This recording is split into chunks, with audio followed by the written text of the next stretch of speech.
అప్పుడు వేరు ఇప్పుడు వేరంట మన కోదండరామ్ గారు అంటా ఉన్నారు. కాంగ్రెస్ నోటిఫికేషన్ ఇస్తోంది, ఇప్పుడు సైలెంట్గా ఉండాలి, పరీక్ష తేదీలు నిర్వహించే హక్కు లేదు, జాబ్ క్యాలెండర్ తయారు చేస్తున్నాం, విడివిడిగా మంత్రుల నియామకం అసాధ్యం, నా మంత్రి పదవి అధిష్టానం నిర్ణయిస్తుంది. నీకు అధిష్టానం కూడా ఉందా ఒకటి? ఎవరిని అధిష్టానం? చంద్రబాబు నాయుడా లేకపోతే ఢిల్లీనా? నీ అధిష్టానం ఎవరు అసలు? ఏమండి కోదండరామ్ గారు, గతంలో నిరుద్యోగ సమస్య స్వభావం కాంగ్రెస్ ప్రభుత్వ హయాంలో నిరుద్యోగ సమస్యలో వేరు అని ప్రొఫెసర్ కోదండరామ్ అంటున్నారు.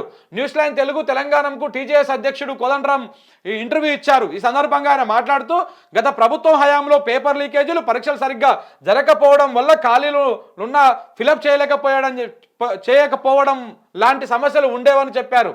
గత ప్రభుత్వం 1,68,000 ఉద్యోగాలు, ప్రభుత్వ ఉద్యోగాలు ఫిల్ చేసింది. ఆ విషయాన్ని మర్చిపోతే ఎట్లా అండి మీరు? పెద్ద మనుషులు నెత్తి నోరు అన్నీ నడిచినాయి కదా, జుట్టు నడిచింది కదా. ఇప్పుడు అన్నీ మర్చిపోయి మీరు గత ప్రభుత్వం ఏం చేయలేదంటే ఇప్పుడు ఇలా రేవంత్ రెడ్డి సర్కారు, నువ్వు జోకినటువంటి సర్కారు మంచిగున్నాయన్నా నీ అని చెప్పేసి జోకినటువంటి సర్కారు కూడా 30,000 కొలువులు ఇచ్చింది కదా రాగానే. ఆ 30,000 కొలువులు రావడానికి చేయడానికి ఆ నోటిఫికేషన్లు ఇచ్చి పరీక్షలు పెట్టి అన్నీ పూర్తి చేసి పెట్టింది కూడా అదే గత ప్రభుత్వం. ఇవాళ నిరుద్యోగుల పక్షాన కనీసం మాట్లాడకపోగా ఇక ఇలాంటి మళ్ళా కామెంట్లు చేయడం ఎంతవరకు సమంజసం? అప్పుడు వేరంట, ఇప్పుడు వేరంట. అప్పుడేమో మనకు వ్యతిరేకుల పాలన ఉంది, ఇప్పుడేమో మన రెడ్ల పాలన ఉంది. కాబట్టి ఈయన కోదండరావు రెడ్డే కాబట్టి ఆయన ఈ రెడ్డి ఆ రెడ్డి ఇద్దరు రెడ్లు ఒకటే కదా.